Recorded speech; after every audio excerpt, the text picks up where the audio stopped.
এবার রুমিন ফারহানার ও বিএনপির ভারপ্রাপ্ত চেয়ারম্যান জনাব তারেক রহমানের কিছু গোপন তথ্য এবার বেরিয়ে এসেছে। ব্যারিস্টার রুমিন ফারহানাকে এই রাজনীতির মাঠে চিনতে পারবে না এমন রাজনীতিবিদ কমই আছে বাংলার জমিনে।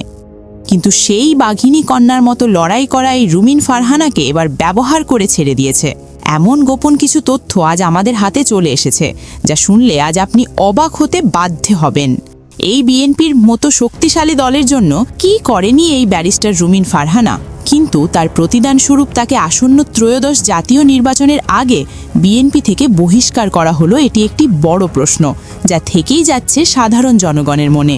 কিন্তু বিএনপির সংগ্রামী নেত্রী বেগম খালেদা জিয়ার মৃত্যুর দিনে কেন ঘোষণা দেওয়া হলো যে বিএনপি থেকে বহিষ্কার করা হলো রুমিনকে? এখানে অনেক রাঘব বোয়ালরা পানিতে নাড়া যেদিকে দিচ্ছে, ঠিক তার বিপরীতে পানির স্রোত ভেসে যাচ্ছে। এই বিএনপির মতো দলের মধ্যে যদি একজন বাঘিনী থাকে, সেটা হলো এই রুমিন ফারহানা। বিএনপির মতো দলে যদি একজন লড়াই করা যোদ্ধা থাকে, তাহলে সেখানেও কিন্তু উঠে আসবে এই বাঘিনীর নাম। কিন্তু দলের বিপদের দিনে পাশে থাকা লড়াই করা নেত্রীকে কেন আজ দল থেকে বহিষ্কার করা হলো? তাহলে কি এই সংগ্রামী নেত্রীর মজা লুটে নিয়ে এখন সুখের সময় তাকে ছেড়ে দেওয়া হয়েছে? এমন অশ্লীল বক্তব্য কিন্তু এবার বিভিন্ন মাধ্যমে শোনা যাচ্ছে। অনেকেই বলছে তারেক রহমানের সাথে গোপনে কিছু একটা হতে পারে এই ব্যারিস্টার রুমিন ফারহানার। তাছাড়া কি কারণে দল থেকে তাকে বহিষ্কার করা হলো, যার অপরাধ না থাকা সত্ত্বেও কেন দল থেকে ছুড়ে ফেলা হলো এই বাঘিনীকে? দেশে যেহেতু মত প্রকাশের স্বাধীনতা রয়েছে, তাই যে যেভাবে পারছে আলোচনা সমালোচনা করেই যাচ্ছে এই তারেক রহমান ও রুমিন ফারহানাকে ঘিরে। এইখানে একটি বড় প্রশ্ন আজ ছুড়ে দিতে চাই আপনাদের মাঝে ব্যারিস্টার রুমিন ফারহানাকে নিয়ে। এই বিএনপির নেত্রী রুমিন ফারহানা কেন এখনো অবধি বিয়ে করেননি? নাকি তার বিয়ে না করার আড়ালে কিছু কি গোপন তথ্য রয়েছে যা আমরা খালি চোখে দেখতে পারছি না? কোনো ফিল্ম অ্যাক্ট্রেস নই, আমি কোনো মডেল নই, আমি একজন একেবারেই রাজনৈতিক কর্মী, আপাদমস্তক রাজনৈতিক কর্মী। সুতরাং এখানে আসলে এটার সাথে আমার ব্যক্তিগত জীবনের কোনো সংযোগ নেই। এমনি কি আপা প্রস্তাব আসে না কোনো জায়গা থেকেই? প্রস্তাব তো আপনারও আসে, আপনার আসে না? না, সেটা তো আসতেই পারে, বাট প্রতিটা মানুষেরই আসে। আমি তো মানুষ। তার মানে প্রস্তাব আসছে। আপনার যদি এসে থাকে আমারও আসবে। আচ্ছা, খুব স্বাভাবিক। আচ্ছা, এই রুমিন ফারহানা যতটা দেশ নিয়ে ভাবে, ততটা তার নিজের দেহ নিয়ে ভাবে না। প্রতিটা মানুষের ব্যক্তিগত স্বাধীনতা রয়েছে, কিন্তু নিজের শরীরের দিকে কিন্তু খেয়াল রাখতে হবে, তা কিন্তু ভুলে গেলে চলবে না। একজন বাংলার মেগাস্টার শাকিব খান প্রতিটা দেশে তার স্ত্রী রাখতে চায়, তাই তো একের পর এক বিয়ে করে দেশের মানুষকে চমক দেখিয়েছিল বেশ কিছুদিন আগে। শুধু স্ত্রী নয়, একবারে স্ত্রীর সাথে বাচ্চা নিয়ে হাজির হয়েছিল গণমাধ্যমে ঢালিউড কুইন অপু বিশ্বাস। শুধু কি তাই, দেশের মানুষকে অবাক করার পর আবারও কিছুদিন পর ঠিক একই স্টাইলে ক্যামেরায় ধরা দিল শাকিবের আর এক স্ত্রী চিত্রনায়িকা বুবলি। এমন দুইজন নায়িকাকে শেষে প্রেগনেন্ট করে বাংলার মানুষকে দেখিয়ে দিল এই মেগাস্টার তিনি তার বাপের মারাত্মক সন্তান। কিন্তু রাজনৈতিক অঙ্গনে বিয়ের কোনো কথাই নেই এই ব্যারিস্টার রুমিন ফারহানার। তার কি এখন অবধি বিয়ের বয়স হয়নি, নাকি বিয়ের আগেই ছ্যাঁকা খেয়ে ব্যাকা হয়ে গিয়েছেন? এমন প্রশ্ন ছুড়ে মারছেন নেটিজেনরা এই রুমিনকে ঘিরে।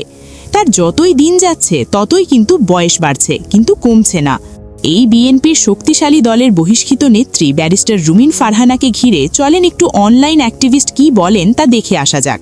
বিএনপির রাজনীতিতে অত্যন্ত সুপরিচিত মুখ ব্যারিস্টার রুমিন ফারহানা গত 16টা বছর সামাজিক যোগাযোগ মাধ্যম, অনলাইন, টিভি, মিডিয়া, পত্রিকা অর্থাৎ গণমাধ্যম জগতে বাংলাদেশের মানুষের মধ্যে বিএনপির রাজনীতিকে প্রাসঙ্গিক করে রেখেছিলেন। রুমিন ফারহানা সংসদে দাঁড়িয়ে উচ্চ কণ্ঠে বিএনপির পক্ষে ডিফেন্ড করেছেন। রুমিন ফারহানা বেগম জিয়া এবং তারেক রহমানের ক্ষেত্রে সব সময় আপোষহীন ছিলেন। রুমিন ফারহানা এককভাবে বিএনপিকে মাঠের রাজনীতিতে টিকিয়ে রেখেছিল সামাজিক যোগাযোগ মাধ্যমে তার অনলবর্ষী বক্তব্যের মধ্য দিয়ে। কিন্তু রাজনীতি এমন একটা নোংরা জায়গা, রাজনীতি এমন একটা খারাপ জায়গা যেখানে মানুষ মুহূর্তেই, অর্থাৎ রাজনৈতিক নেতারা, রাজনৈতিক দলগুলা মুহূর্তেই তাদের কর্মীদের অবদান ভুলে যায়। রুমিন ফারহানা কি এমন অন্যায় করেছে? রুমিন ফারহানা কি বিশাল কিছু করে ফেলেছে? রুমিন ফারহানার জন্য কি তারেক রহমানের অনেক ক্ষতি হয়ে গেছে? বিএনপির অনেক ক্ষতি হয়ে গেছে? কোনোটাই হয়নি। কিন্তু ভাগ্যের কি নির্মম পরিহাস, যেই মহিলা 16টা বছর বিএনপিকে টিকিয়ে রাখলো, যেই মহিলা 16টা বছর বিএনপির বিভিন্ন কূটনৈতিক বিষয় দেখাশোনা করলো, যেই মহিলা দীর্ঘদিন বিএনপির সহ আন্তর্জাতিক বিষয়ক সম্পাদকের দায়িত্ব পালন করলো, সেই মহিলাকে বিএনপির সুদিনে পাত্তা দেওয়া হচ্ছে না। রুমিন ফারহানার পিতা অলি আহাদ ভাষা সৈনিক 1973 সালে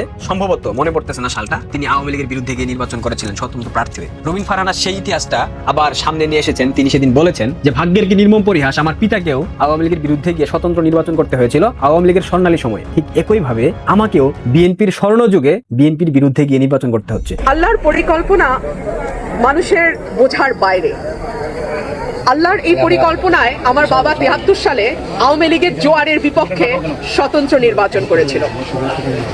রাব্বুল আলামিনের কি অদ্ভুত পরিকল্পনা, 2026-এ এসে ধানের শীষের জোয়ারের বিপক্ষে আমাকে স্বতন্ত্র লড়াই করতে হচ্ছে।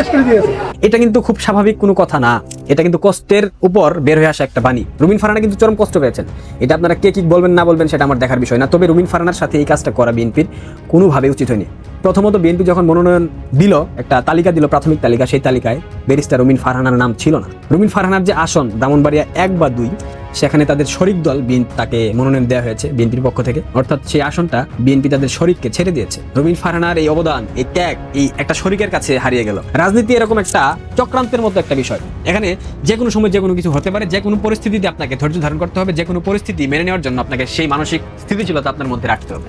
ব্যারিস্টার রুমিন ফারহানা এরপর তিনি স্বতন্ত্র নির্বাচন করার ঘোষণা দিয়েছেন, তার এলাকায় গণসংযোগ করেছেন। গতকাল বেগম জিয়া যেদিন মৃত্যুবরণ করেছেন, সেদিন ব্যারিস্টার রুমিন ফারহানাকে সব ধরনের পদ পদবি থেকে বহিষ্কার করে দেওয়া হয়েছে। ব্যারিস্টার রুমিন ফারহানার অন্যায় ছিল গত 16 বছর বিএনপিকে ডিফেন্ড করা। ব্যারিস্টার রুমিন ফারহানার অন্যায় ছিল বিএনপির পক্ষ নিয়ে কথা বলা। ব্যারিস্টার রুমিন ফারহানার অন্যায় ছিল সংসদে দাঁড়িয়ে তারেক রহমানের পক্ষে কথা বলা, জিয়াউর রহমানের পক্ষে কথা বলা, বেগম জিয়ার পক্ষে কথা বলা। ব্যারিস্টার রুমিন ফারহানার অন্যায় ছিল বিএনপি রাজনীতি করা। অন্যথায় ব্যারিস্টার রুমিন ফারহানাকে কেন এই অসম্মান পেতে হবে শেষ সময় এসে? রুমিন ফারহানা যদি স্বতন্ত্র নির্বাচন করে পার হয়ে আসতে পারেন, সেটা তো বিএনপির জন্য খারাপ কিছু হতো না। নাকি এখানে অন্য কোনো ষড়যন্ত্র আছে, নাকি এখানে অন্য কোনো খেলা চলতেছে? হ্যাঁ, এমন একটা খেলা হতে পারে। বিএনপি হয়তো বা তাদের শরিক দলের কাছে কমিটেড ছিল, যাকে রুমিন ফারহানার আসনে মনোনয়ন দেওয়া হয়েছে, একটা ইসলামী মৌলবাদী, তার নামটা মনে নাই আমার, তাকে বোঝানোর জন্য যে আমরা তোমার প্রতি কমিটেড, সো এই আসনটা আমরা তোমাকে ছেড়ে দিয়েছি। এই বিষয়টা হতে পারে, কিন্তু এটা কিন্তু ডুয়েল গেম। একদিকে বিএনপি তাদের শরিককে ঠিকঠাক মতো সান্ত্বনা দিচ্ছে, অন্যদিকে ব্যারিস্টার রুমিন ফারহানাকে দিয়ে ডাবল গেমিং করে সেখান থেকে ব্যারিস্টার রুমিন ফারহানাকে বের করে নিয়ে চলে আসবে সংসদ সদস্য হিসাবে। এই গেমটা কিন্তু হতে পারে, তবে আমার যতটুকু মনে হচ্ছে এটা হওয়ার সম্ভাবনা আছে, তবে না হওয়ার সম্ভাবনাও আছে। আমি মেনে নিলাম এটা বিএনপির একটা পরিকল্পনা, একটা চক্রান্ত বলতে পারেন, ব্যারিস্টার রুমিন ফারহানাকে অন্য ওয়েতে স্বতন্ত্রভাবে পার করে নিয়ে চলে আসবে। কিন্তু আলটিমেটলি ব্যারিস্টার রুমিন ফারহানার যে একটা রেপুটেশন ছিল, ব্যারিস্টার রুমিন ফারহানার যে বিএনপির প্রতি ডেডিকেশন ছিল, কমিটমেন্ট ছিল, সেই জায়গা থেকে কি তাকে অসম্মান করা হলো না? তাকে কি খেয়ে ছেড়ে দেওয়ার মতো একটা বিষয় হলো? 16 বছর তাকে খেলেন, খেয়ে এখন যখন তাকে ছেড়ে দিলেন রাস্তায়। এত কিছু দেখার পর এই রুমিন ফারহানাকে তারেক রহমানকে হুঁশিয়ারি দিয়েছে, নাকি এর মধ্যে কোনো কারসাজি রয়েছে যা আমরা দেখতে পারছি না? এই রুমিন ফারহানা তার জীবন যৌবন দিয়ে একটি মেয়ে হয়ে দলের প্রতি উৎসর্গ করে শেষে তারেক রহমান দেশে ফিরেই যেখানে রুমিনকে কাছে টানার কথা ছিল, সেখানে প্রথমে তাকেই বোল্ড আউট করে দিল দল থেকে। এটা কি বিএনপির ভারপ্রাপ্ত চেয়ারম্যান জনাব তারেক রহমান নিজে থেকে এই রুমিনকে সরিয়ে দিল, নাকি তারেক রহমানের কিছু গোপন কিছু তথ্য ছিল এই রুমিনের কাছে, যার কারণে বড় ক্ষতি হওয়ার সম্ভাবনা ছিল জনাব তারেক রহমানের? এমন কিছু গুঞ্জন তাদের দুজনকে নিয়ে কিন্তু ঘিরে রয়েছে। এই বিষয়ে আপনাদের মূল্যবান মতামত নির্দ্বিধায় প্রকাশ করতে পারেন আমাদেরকে কমেন্ট করে। আরও কিছু নতুন ও রাজনৈতিক গোপন কিছু তথ্য সবার আগে পেতে ভিডিওটিতে একটি লাইক দিয়ে চ্যানেলটি সাবস্ক্রাইব করে রাখতে পারেন। ধন্যবাদ।